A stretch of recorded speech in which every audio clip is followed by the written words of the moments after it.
Hello, everyone. Thank you for coming to the second in our Jewish Studies lecture series of this spring 2013 semester, which is the first full semester of the Jewish Studies certificate program. And my name is Jill Fields. I am the founding coordinator of the Jewish Studies certificate program, and there's information about the program and the classes that will be offered next fall if you're interested in earning a Jewish Studies certificate on the table outside and also the table right here. We also do have our t-shirts and tote bags here at a special event price of $10 if you're interested in those, although certificate students do get those as part of their for joining up with the program. And this event is co-sponsored by the certificate program and also by the Jewish Studies Association, which is the student group affiliated with the Jewish Studies certificate program, and you can join that group by going to OrgSync. We also have a Facebook page for events and comments that you can take a look at. So, before I begin and before I introduce our speaker today, Mary Hussein, who directs the Cineculture film series, has a special announcement.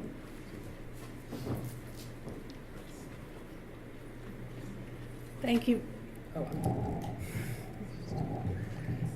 Is that perfect? Thank you very much, Jill. I'm so excited to be here today, and thank you for this opportunity to share a related event. This film tonight is a perfect segue for FilmWorks opening night film. So Jill mentioned Cineculture, but I'm also on the board of Fresno FilmWorks. So I'm going to put on my FilmWorks hat. What a better way to start a film festival than an offbeat homage to Woody Allen movies. Our 9th annual film festival will open with the French import Paris, Manhattan. The movie tells the story of Alice, a Parisian pharmacist from a Jewish family who has a lifelong fixation with Woody Allen. Alice believes that the answer to all life's problems can be found in Woody Allen movies, a belief that is tested as her family pushes her towards marriage. Our screening sponsors are the Fresno Jewish Film Series and Alliance Française de Fresno. At the conclusion of the film, I invite you to attend the champagne reception and welcome visiting filmmakers and the public. We're screening 21 movies from 13 countries spread across 7 programs at our annual festivals. And there's some cards out at the table as you walked in. Also, tomorrow night, I invite you to Son of the Olive Merchant. The French-Armenian filmmaker is coming from Paris to discuss his film. April 26th, Valley of Saints, Nicholas Bruckmann, the producer, is coming. This film is set in Kashmir. And then May 3rd, Archaeology of Memory, the filmmaker is coming. And this film follows exiled Chilean musician Kike Cruz. Thank you. That's great. All right. I will now introduce our speaker, Josh Moss. He's currently an assistant professor, or visiting assistant professor in the Film and Media Studies Department at UC Santa Barbara. He has a PhD from the University of Southern California, and his dissertation research is the basis for a lot of his talk today. So he has already published numerous articles about in Jewish media studies, and including his most recent publication is coming out soon in a collection called Woody on Rye, Rethinking Jewish Identity in the Films of Woody Allen, which is the first collection of essays that really analyze Woody Allen from a Jewish studies perspective. So please join me in welcoming Josh Moss.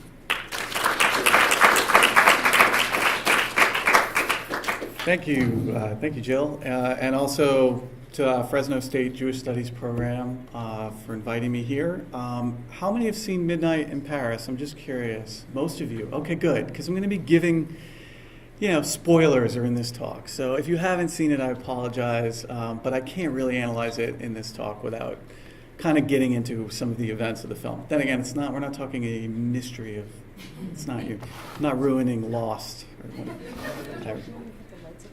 Yeah. Okay. We're going to dim the lights, if that's all right, so you can see the screen a little better. Can everybody hear me okay? Yes. Okay.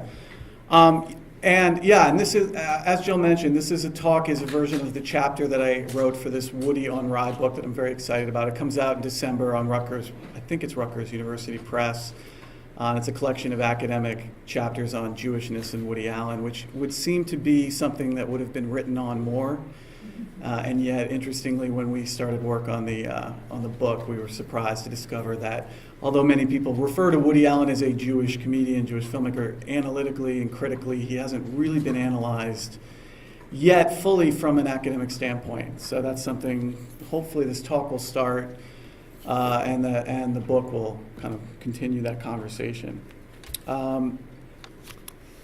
So the talk I'm going to go through, it's about 35 or 40 minutes, and then hopefully we'll have time to do a brief Q&A before the movie starts at 5. And then we can do another Q&A afterwards, so I hope you'll stick around for the film, and we can talk about it a little more then, because I feel like a lot of the points I make once we watch the film can be discussed a little bit more. Sorry about Is that- that. oh. We need to have the lights on. Okay. For the- Sorry, we need the lights on. So the concept that I'm going to kind of talk about is this concept of Woody the Gentile. It's something that's interesting because I'm teaching a Woody Allen class at UC Santa Barbara right now, one of the first that's been taught, as far as I know, in a media studies department. It certainly wasn't taught at USC when I was there.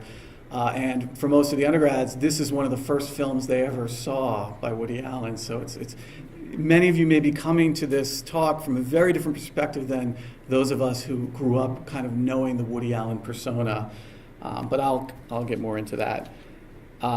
Specifically, the casting of Owen Wilson, and that's what I'm going to kind of focus on, because what Wilson reveals in this film is something that's very interesting about the relationship between spectatorship and performance.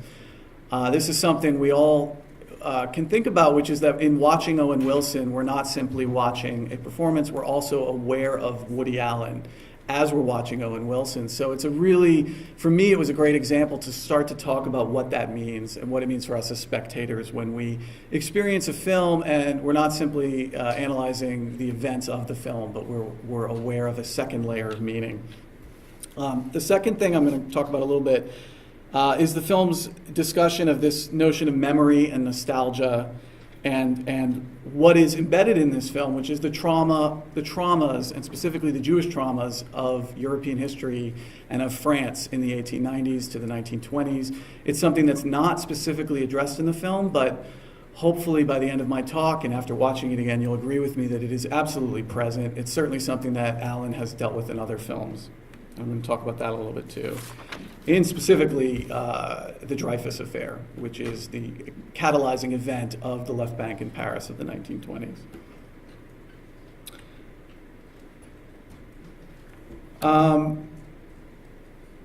One of the things to think about as I go through this talk is the concept of what I'm going to talk about of masquerade, or specifically of Jewish masquerade, which is something that Allen utilizes throughout his career as a comedic kind of punchline, which is the idea of the Jew who hides in costume but then becomes apparent that it is a costume and is then revealed to be Jewish. This is something that goes all the way back to vaudeville and is one of the most common masquerading techniques of Woody Allen's comedy for nearly 50 years. In the sense of Owen Wilson, we're going to look at Wilson as an inverted Woody, essentially an inversion of Woody Allen's masquerade on a second level. It's, as I like to call it, a rewrite of a rewrite. And hopefully you'll agree with me that although Midnight in Paris is sold as a romantic comedy and we all sort of understand it as this nostalgic, wonderful, lighthearted journey, I am going to argue that the absence of historical record in this film lends an incredible pathos to the material, and something that is lacking in this film, which is the reality of what France was really like in the 1920s. The movie is told through the story of a hack Hollywood screenwriter, Gil Pender, played by Owen Wilson, and his limited knowledge informs the diegetic world of the film, and that leads to a sadness. It is a severing of the connection to the past, and this is, in many ways, also thematized by the severing of Woody Allen playing the character of Owen Wilson. That lack of connection between the two is then thematized in this notion of history and nostalgia. So just a little bit of background on this, for those of you who are not that familiar with Woody Allen, this is without doubt Woody Allen's most successful film he's ever made. It was produced for only $17 million. Came out May 20th. It was his 41st film and was an absolute blockbuster, to the point that is kind of, people I don't think are fully aware what it means to make $150 million on a $17 million budget for a Woody Allen film. And most notably, the box office came from Europe, $95 million in Europe, which is, again, profound and striking to consider the draw of this film, the appeal of this film, which is far beyond anything that Woody Allen's name brings to the film. Woody Allen does a film a year. No film has resonated to the level that this film has in his career. And I think a lot of it has to do with the fact of the subject matter, of what it's dealing with, which is the memory of Europe and the memory of European history as told, as recast through the mind of a Hollywood screenwriter, because that is a very resonant idea. So let's talk about Gil Pender for a second. Gil, as I said, is a hack. He's constantly referred to as a hack. He's born and raised in Los Angeles, not New York. And he has these aspirations to write the great American novel.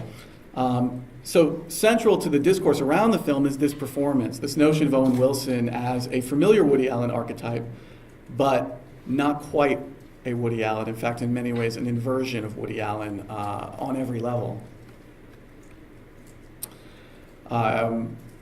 Gil's initial dilemma surrounds his pending marriage to Inez, played by Rachel McAdams. Inez wants Gil to continue working as a Hollywood screenwriter, and Gil desires to find whether he has some deeper artistic talent, and discovers this as he wanders the streets of Paris.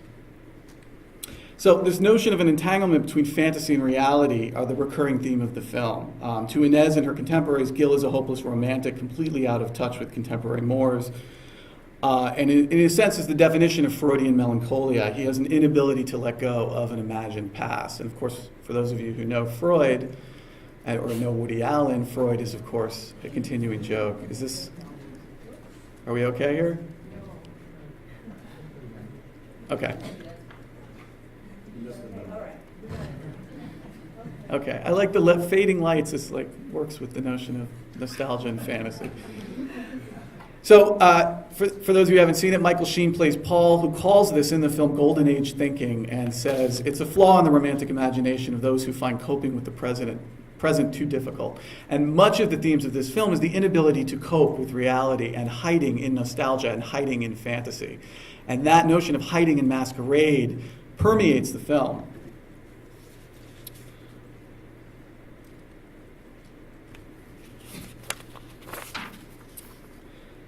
To solve Gil's melancholia, the film introduces its central gimmick, an abstract and never explained method of time travel that may or may not be taking place entirely in Gil's imagination. Gil discovers he can travel back to 1920s Paris at the stroke of midnight by entering a magic taxi cab. In the first sequence, it's taking Gil's idol, F. Scott Fitzgerald, and then Hemingway, and he meets various of his idealized writers who then take him on this journey.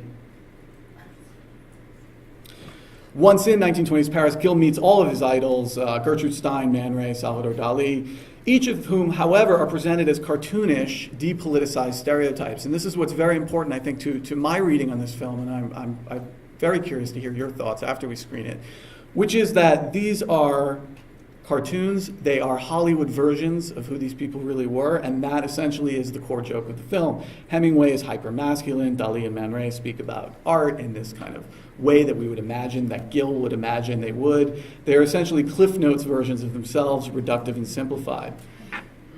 This is, of course, the point of the film. Allen's satire is not actually targeting the 1920s. It's about the screenwriter hack from Los Angeles in 2011.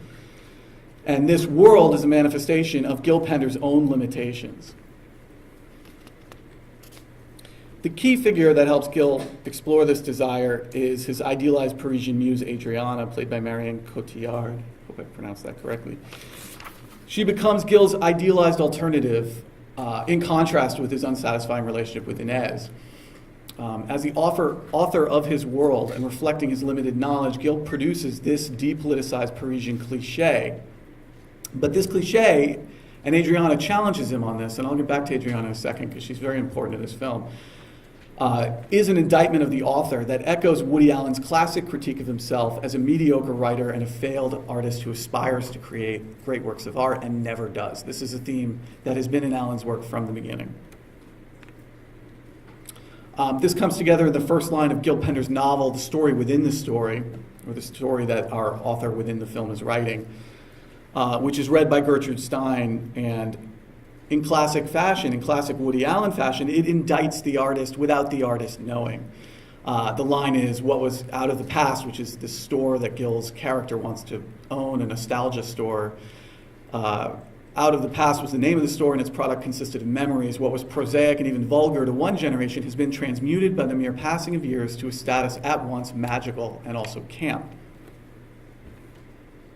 This notion of rewriting the past into camp is very important to understanding this film, certainly in terms of our relationship with Woody Allen.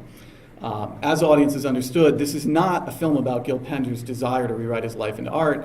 This meditation on the relationship between art and life is, of course, the signature problematic of Woody Allen. It is also the signature source of amusement for the audience. Gil is not just Gil. Gil is also Woody. Critical responses to the film, and I'm just going to kind of throw up a few really quickly, are all about this. They're all about Woody, rediscovering Woody, the performances of Owen Wilson as channeling, as this review by Michael DeQuina, recognizably channeling Allen's neuroses within his own established persona and distinct comedic rhythms. A.O. Scott, Allen can hardly be unaware that he himself is, for much of the audience, an object of nostalgic affection, much of the way Cole Porter, among others, is for Gil, his alter ego.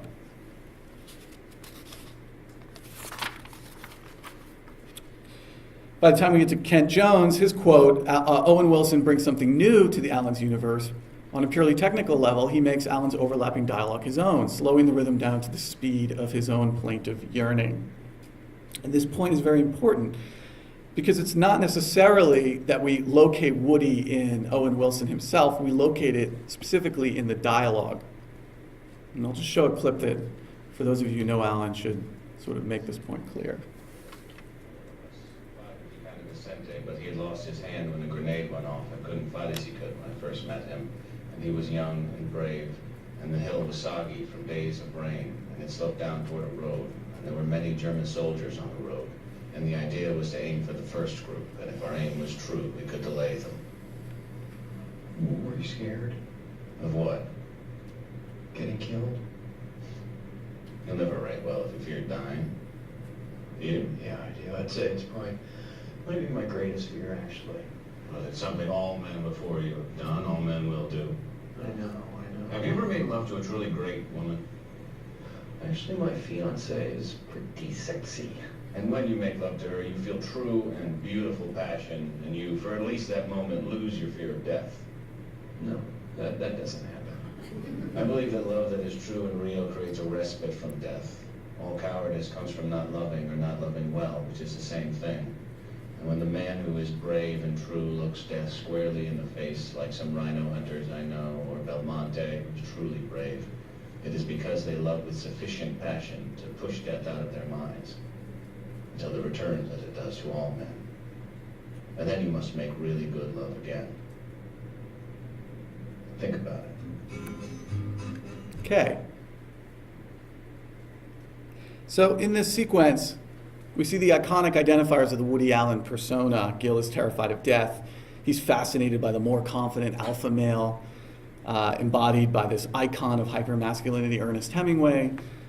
When Gil recites these Woody jokes, he produces Allen's familiar comic voice. In a sense, he produces Allen. This may seem an obvious point. Woody Allen films are, of course, informed by the Woody Allen persona.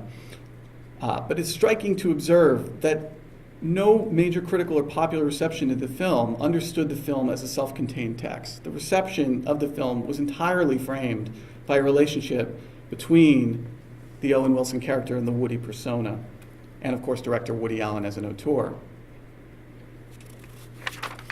At the 2011 Cannes Film Festival, Allen acknowledged this relationship, observing that it was great to see Owen do it because Owen is the opposite of me. He gives the character an enormous dimension that I never could have given it.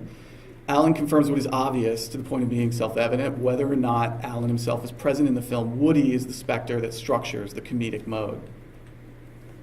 And I wish I could take credit for Woody the Gentile, but it came from Billy Crystal at the 2012 Academy Awards. It was this incongruity between Wilson and Allen that encapsulated the film's unlikely box office success. The host, Billy Crystal, made this point clear during his opening song montage, singing Owen Wilson was so great as Woody the Gentile. Crystal's joke makes three important points. It links the opposite, at least as Allen put it, personas of Wilson and Allen to a Jewish-Gentile binary. Second, it reminds us that audiences hold an implicit understanding that every protagonist of a Woody Allen comedy begins as an essentialized Jewish character.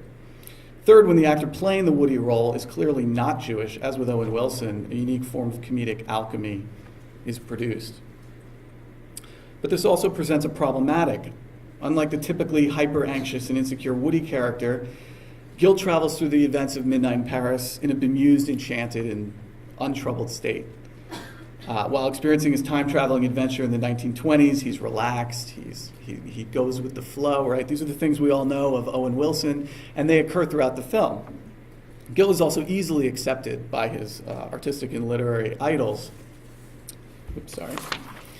as one of his own. Even in the area of sexual seduction, a foundational source of anxiety for the Woody Allen character, Gil remains cool, calm, and untroubled. And when we contrast this performance in many ways with the spasmodic, hysterical, slapstick destruction of the classic Woody Allen characters from Take the Money and Run, Bananas, Sleeper, all his early films, the differences are quite striking. So we cannot quite say that Owen Wilson is Woody. There's also something that isn't Woody. And this dynamic is complicated by what we all know of Owen Wilson as kind of an anti-Woody. And this often occurs in Wilson's performances opposite Ben Stiller in the numerous films they've done together, in which Ben Stiller is in many ways presented as the Woody character, the neurotic Jewish kind of schlemiel, and Owen Wilson is the calm, confident, sort of white Anglo-Saxon alternative. And of course, they play off this joke. That's one of their dynamics as a comedy team in numerous films. I was going to show just a brief clip, if you haven't seen Meet the Fockers, which really makes this joke about as clear as it can get. Greg made such an impression on Kevin. He spent 8 months in Israel on the woods. Then he took an internet course and got ordained as an interfaith minister. Jack told me that you were okay with me conducting this ceremony. I hope that's true. Yeah, no, it's great. I mean, it is a little weird. So the clip goes on. I didn't have it enough, but he starts speaking Hebrew and he starts doing all these things. And this is, of course, funny because Owen Wilson is he is the opposite of Ben Stiller or of this schlemiel archetype. So to get back to his role as Woody, we have to think of what it means to say magical thinking, the sort of indictment of Gil Pender's nostalgia. Woody is understood as the default setting. However, once an incongruous hybrid Woody the Gentile is established, a lack is produced. Something is off. Owen Wilson invokes Woody, but not completely. Similarly, the incomplete historical record that Gil produces also becomes a cliche. And this is where my argument that the two are connected takes place.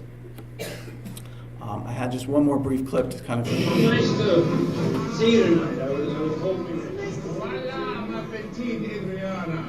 Isn't this little Parisian dream a movable feast? Mark my words, I'm going to steal you away from that fugitive from Malaga one way or another. Between Belmonte and myself, whom would you choose?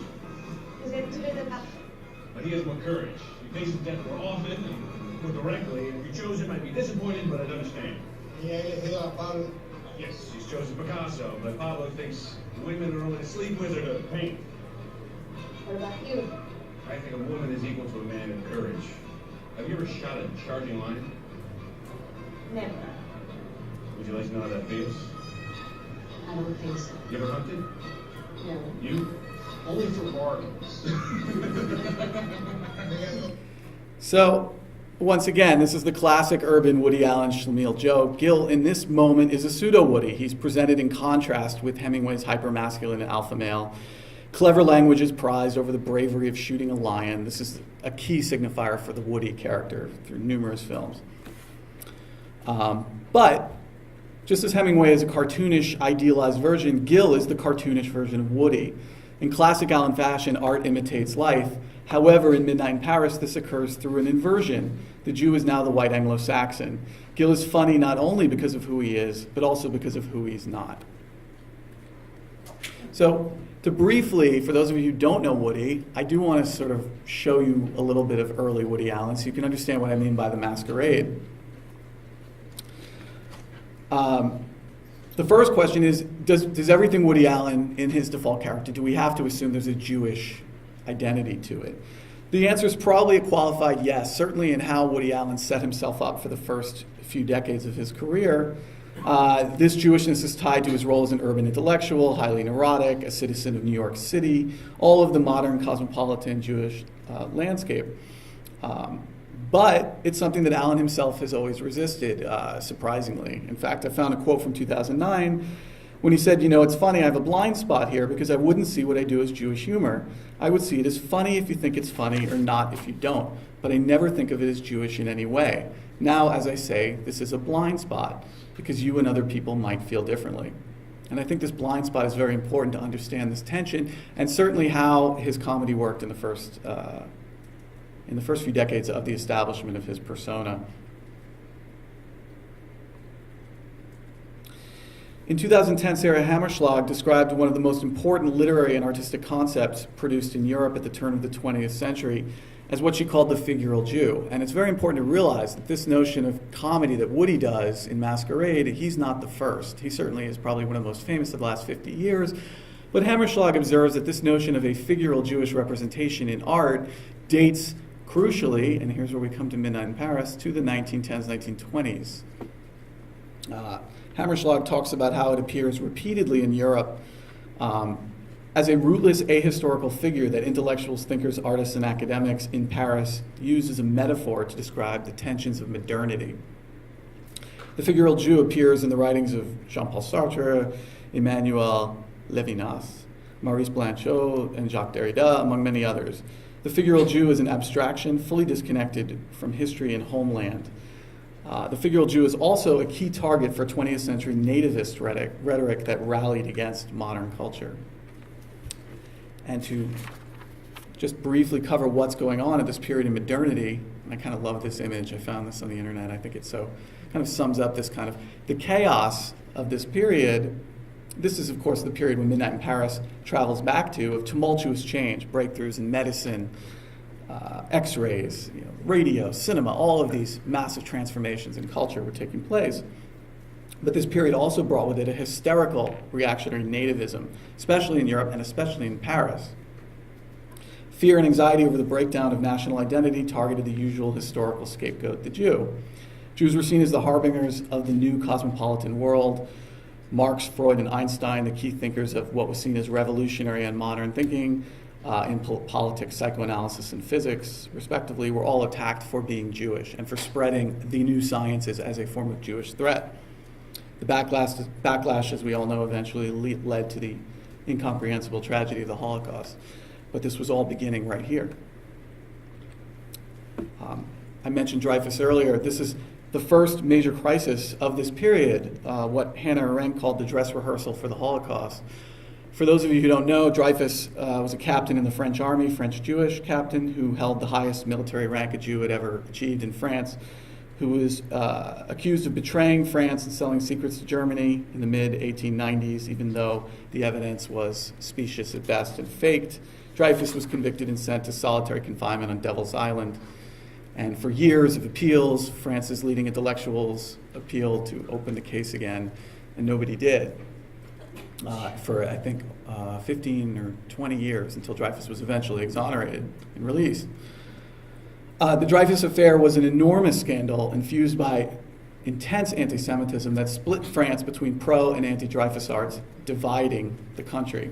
It was so polemic, so steeped in anti-Semitism, that, as I mentioned, Hannah Arendt described this as the moment at which the seeds were planted for the eventual mistrust of Jews that led to the rise of Hitler in Germany. The impact of the Dreyfus Affair on the European artists and writers was one of the most defining events. What's so interesting is Gil Pender dreams of these figures, but of course he dreams of them in a completely depoliticized context.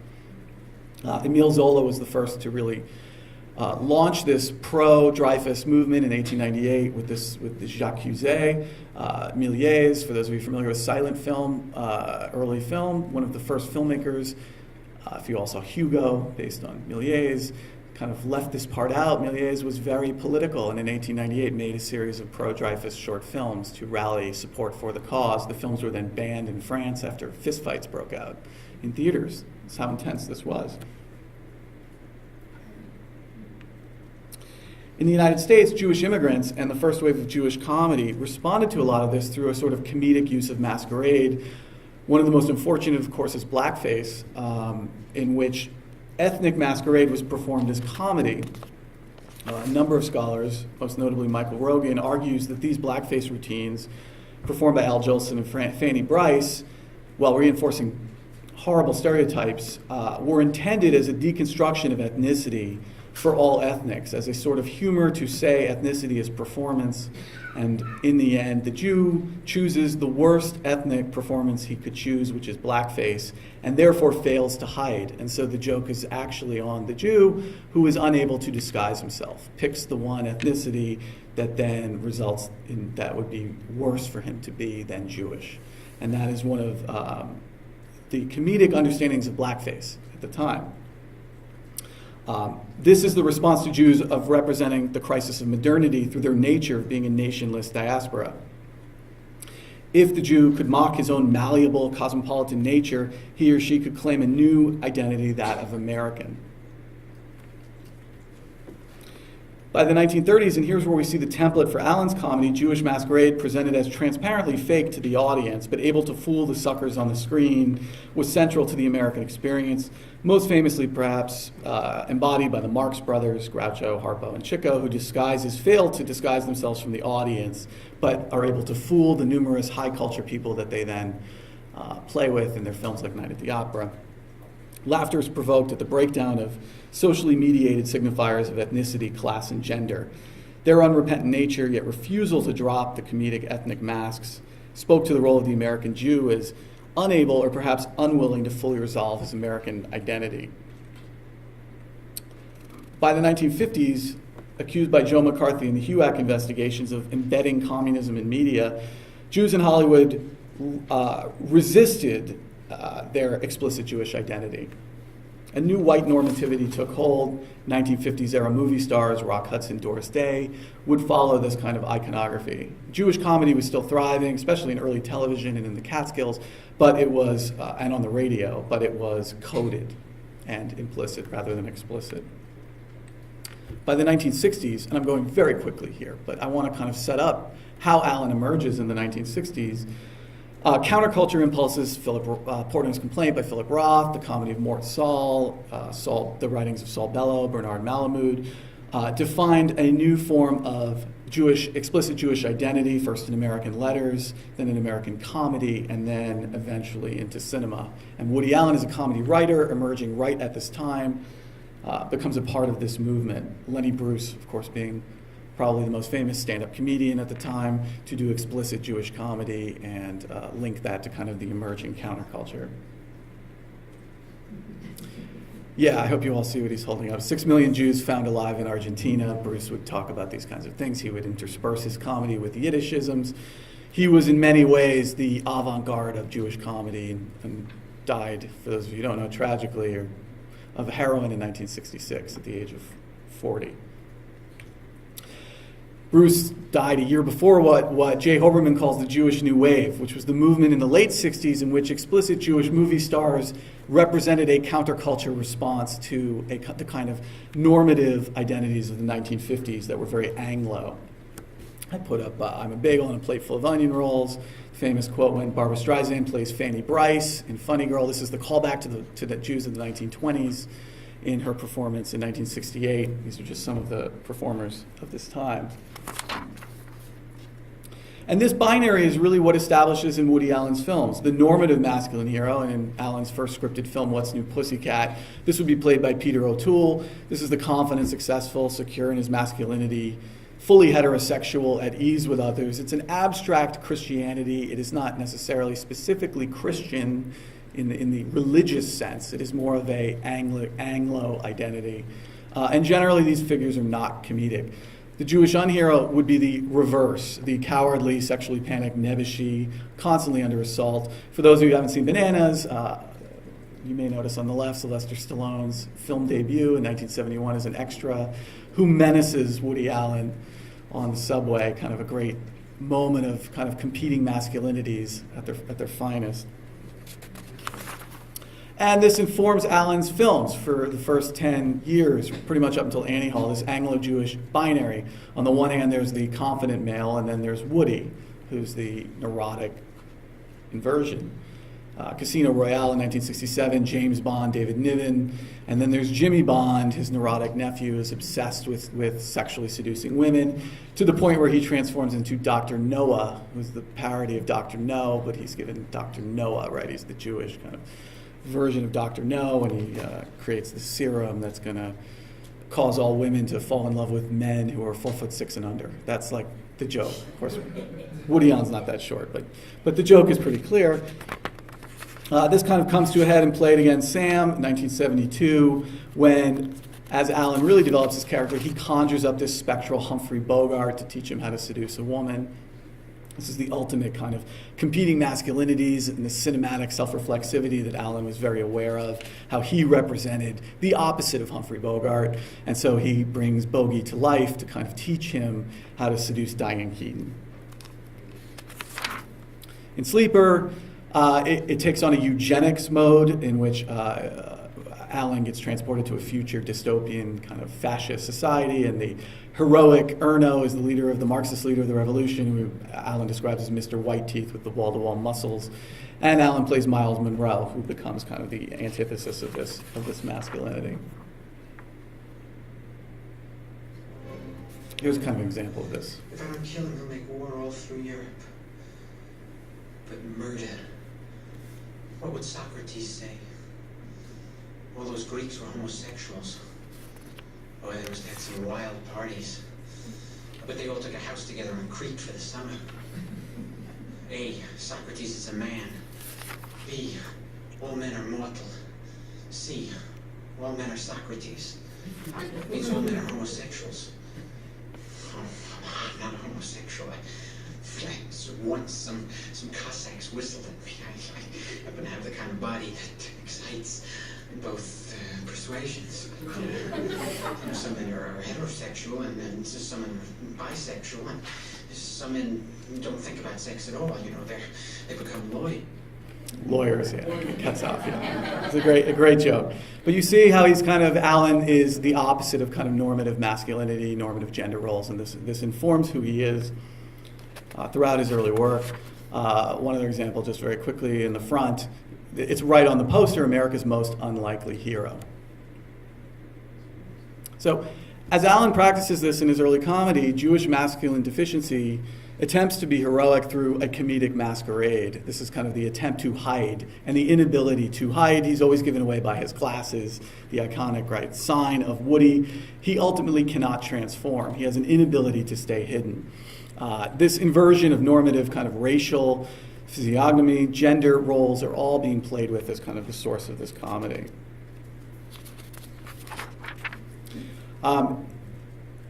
Just a few examples of this kind of trickster disguise. In Sleeper on the right, that's him as Miss America, as a sperm, everything you want to know about sex, is Fidel Castro in Bananas, as court jester, and everything you want to know about sex. These kinds of are constantly recurring throughout it. By the time we get to Annie Hall, Woody begins to experiment with the notion of the rewrite, in which the play within the story is Allen as he would like himself to be, and that's the young actor cast as the Woody role in Annie Hall, for those of you who haven't seen it. And this is where we get to the self-reflexivity that will lead us to Owen Wilson. The final film of this period that I just want to briefly touch on is Zelig.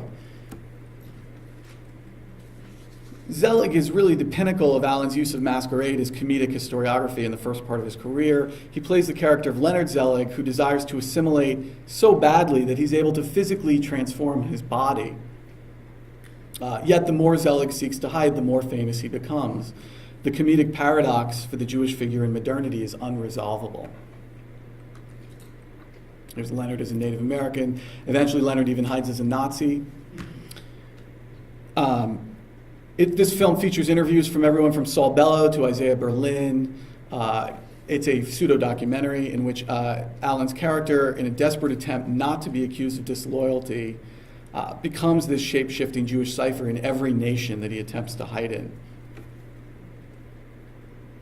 There's even a moment when he comes into contact with Eugene O'Neill. I think that's the character who played Eugene O'Neill in Zelig. But the fact that he's transforming to other ethnicities is, of course, one of the jokes of Jewish masquerade, which is that the cosmopolitan Jew can never ultimately transform. This is taken to its pinnacle when Leonard Zelig is taken on stage in Paris of the 1920s.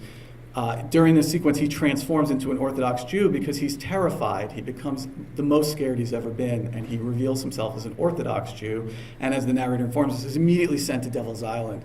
So in this joke in Zelig, we see Alan's awareness of Paris of the 1920s to the point where his character of Leonard Zelig is following the path of Dreyfus. And this is kind of an interesting comparison to Midnight in Paris, because in Zelig is excluded, banished, and in Midnight in Paris, Gil is accepted and celebrated.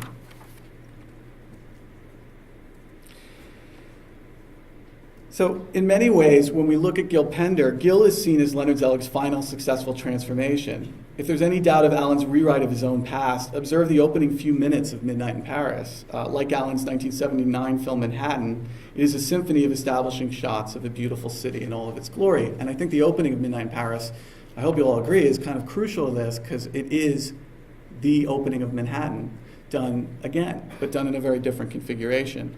Unlike Manhattan, Midnight in Paris contains no voiceover, as far as I remember, or very little. And no authorial Alan presence, the way that Manhattan immediately establishes this kind of neurotic Alan voice. Daytime in Manhattan, if we really want to think of this as an inversion, becomes the Midnight in Paris.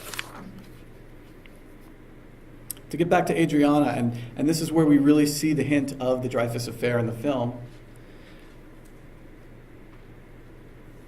Adriana confirms the notion of the unresolvable Freudian melancholia in one key sequence. And when we watch the film, I really want to hear from you afterwards if you agree with me on this, because I'm curious, which is that Adriana rejects Gil's magical thing about Paris of the 1920s. She expresses her own desire to live in the 1890s, the La Belle Epoque period, and hints that the reason is because it was a more political time.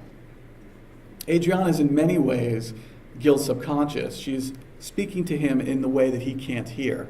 And this occurs throughout the film. She's constantly trying to communicate to him, and he's constantly unable to understand it. Adriana reminds Gil of the concept of Freudian melancholia. The past is a wound that can never be healed.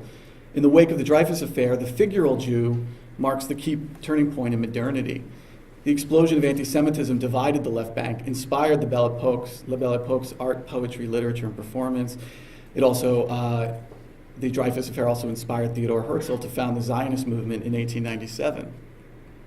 But in Midnight in Paris, these events are entirely absent from the film.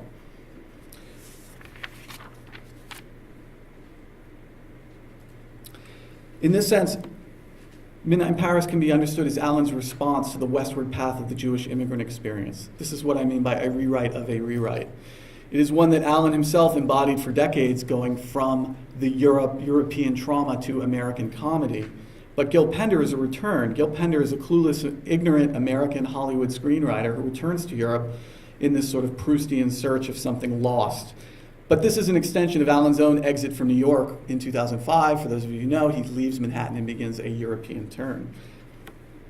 But it is a return couched in the familiar comedic Jewish masquerade technique that once assisted assimilation in the other direction, from Europe to America.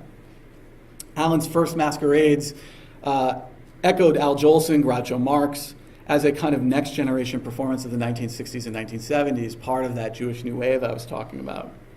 This is the second transformation, Woody the Gentile, but it's also a continuation, a search for historical trauma that can never be located, only reproduced in the Aristotelian opposite of tragedy, which is a comedy.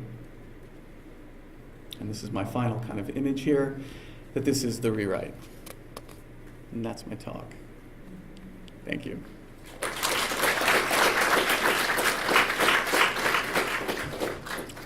Do we have time for a few questions? Yeah.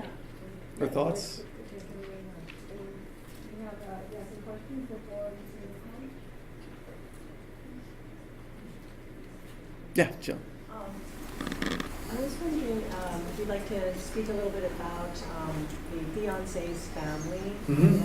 I saw the film when it first came out, but I remember when I was under my teenage that family in some ways seemed Jewish. In certain stereotypes. The right-wing family? Yeah, or just, not for their politics, but sort of their way they interacted. Right. Do you think that there was something there in that, or? Whether Inez's family is Jewish? Yeah. I mean, that's a good question. I never read it that way. I view Jewishness in this film as in many ways a structuring absence, although there is references to Modigliani, and Gertrude Stein's character is certainly kind of the Yiddish mama kind of performance that Kathy Bates does, has that kind of Jewish tone, but the issues are kind of absent for the most part. But I think that those absences are intentional because Gil is absent. Gil is a screenwriter from Hollywood who has an absent memory. So, yeah, that's my take. But it's interesting to see if any of you read that family that way. Other thoughts, questions? Yeah. I kind of got what you were saying. I haven't seen a lot of Woody Allen films other than Midnight in Paris and Ants. It's weird. But are you saying that the Jewish figure in his films are always put against this masculinity archetype, and that's the mask over Jewishness? Yeah. Two separate things. No, they're connected. That's a great question. Yeah, no, he is defined as the alternative to the normative. So there's a normative masculinity, and Woody Allen is the deviant. He's queered, essentially. He's the Jewish unhero as a response to a kind of 1950s era Christian hero as constructed in kind of the Robert Redford, 60s kind of style, and he's constantly playing off that as a joke, but that eventually exhausts itself, and then he gets older, and we see this shift, this transformation into sort of surrogate Woodies, where he starts casting other actors, and that becomes like a next generation stage, and then Gil Pender becomes kind of the culmination of that. But it actually begins in the 90s with John Cusack in Bullets Over Broadway, and even Scarlett Johansson in Scoop, and there's a number of other, Kenneth Branagh in Celebrity, where he starts to cast other actors in that role. But it's very much a response. I mean, comedy requires a deviation from a normative state to be funny, right? You have to expect one thing and receive another. So the expectations, what the late 60s was playing off, Barbra Streisand plays off this too, is a certain standard, a beauty standard, a certain Anglo beauty look, a kind of, Peter O'Toole, and that's why Woody Allen does it so explicitly in his early films, and then it gets more implicit as he goes. But it's that they are deviations, and then they are thus comedic. If that answers. You might just want to define schlemiel for people who may not know that term. I do, but Okay. some people may not. The schlemiel, yeah, a classic Jewish archetype of the kind of, I always think of if you've seen Fiddler on the Roof, the model, model, thank you. Model, the schlemiel is sort of the Jewish character who always fails at what he tries, and he's sort of the laughing stock and unable to accomplish things. But for those of you who've studied folklore, the trickster figure is what the schlemiel is, and the trickster figure occurs in all cultures. It's one of the most common archetypes in myth, which is the trickster plays the fool to impart wisdom. So in many ways, the schlemiel also functions that way in Jewish myth, and that's what Woody is, of course. He imparts, underneath the failure is success, is this great auteur making these highly successful films. And that's classic trickster configuration. Yeah. I know that you're here really talking about Midnight in Paris, but I was really surprised, and I don't know if I agree with you when you said that this is the most successful film. Annie Hall was amazingly successful. I don't know if you were old enough when it came out, but it was amazingly successful. And Hannah and Her Sisters and was. if you take into consideration that at that time, hard as it may be for some of these people to realize, you didn't have DVDs, you didn't buy movies, you went to the movie and see it, and that's all. And if you contrast that by what the amount of money people had then versus today, I would think that, and maybe it didn't go to Europe, but I would think that film would be probably pretty much equal to this film. I mean, it was just, everybody talked about it. Yeah, well, it won We Best showed Picture. Styles, people, Right. everyone wore our clothes like that. Right. Just totally. But I was speaking purely in terms of box office as financial success. But yeah, artistic success and cultural impact. I think Annie Hall probably and Manhattan and Hannah and her sisters had more of a cultural impact. But the box office numbers on this film really are stunning. I mean, this is 150 million, even if you adjust for inflation. This is a movie that resonated in Europe, and I think far beyond Woody Allen himself. I think the notion of Gil Pender traveling in search of a lost European past is something that went far beyond, hey, it's a Woody Allen film, right? And I mean, that's the only explanation for 95 million in Europe. I mean, that level of box office it's not possible that these were Woody Allen fans. This was something that transcended it. It spoke to Europe. It is a second generation return of this figural Jewish process. Yeah. I don't want to give away the end for anyone who hasn't seen it, but I kind of see the end as the more important of those two pictures because he was shedding the role of the relation of what he was playing in that relationship with his fiancée. And that was very moving for me when the end of the movie, who he did get. Yeah, that's a great point because that also aligns with say the end of Annie Hall, right? Or the moment at which Woody Allen doesn't get the girl but learns or grows, and it's very much echoing a pattern we've seen in Woody Allen films. So that very important. The ending is that moment of growth. The question is whether Gil ultimately grows or whether Gil is, who is Gil? I mean, the whole film is about his limitations. That's the joke, right? He's kind of clueless. And so it is a good question of whether he does grow at the end or how far he grows. Other thoughts? Well, I hope you'll all stay for the film and watch it in light of this. I mean, maybe we can talk about it a little bit afterwards, too. Is that okay? Yeah. Thank you. Should we take a 2-minute break?